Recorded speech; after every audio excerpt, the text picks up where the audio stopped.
Bonjour à toutes et à tous, je m'appelle Anthony Demont, je suis kinésithérapeute à Paris.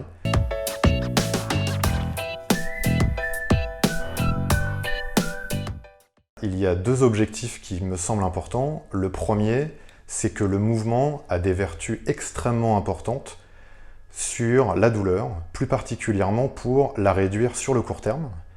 Et d'autre part, le second objectif majeur, c'est évidemment de pratiquer de l'activité physique pour pouvoir, sur le long terme, réduire le risque de nouvel épisode de douleur et améliorer l'état de ses articulations. Que ce soit de la marche, des mouvements pour son dos, pour ses épaules, pour toutes les articulations sur lesquelles on peut avoir des symptômes, va pouvoir générer une amélioration, c'est-à-dire réduire la douleur. Là, on pourrait se dire au final que certains mouvements peuvent être difficiles, peuvent être douloureux, ça peut faire peur à beaucoup d'entre nous, mais tous ces mouvements doivent être systématiquement adaptés en termes de dose, c'est-à-dire qu'il existe différents mouvements qui sont adaptés en fonction de chaque personne.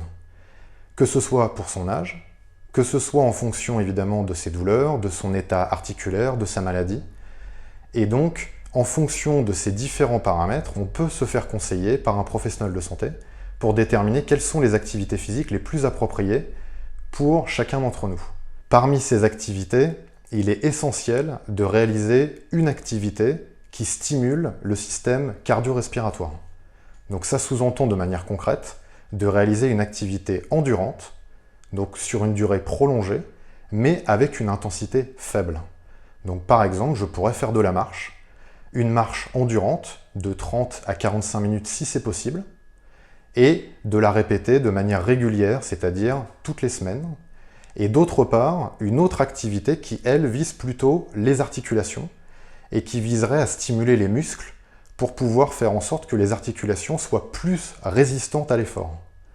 Ces deux types d'activités, évidemment, peuvent être déclinés par des petits mouvements à réaliser dans la vie de tous les jours, sans forcément imaginer tout de suite une activité sportive, et peuvent se décliner progressivement sous forme d'une progression vers une activité physique un peu plus intense, et encore un peu plus intense, qui nous permettrait progressivement d'augmenter la capacité de notre corps à résister à des efforts. Et ça, au-delà de la douleur, ça a un autre effet, qui est évidemment d'améliorer notre capacité fonctionnelle, c'est-à-dire de nous rendre capables de faire plus de choses sans que la douleur nous limite dans la vie de tous les jours. La mise en place de ces deux activités peut évidemment être réalisée pour tout le monde.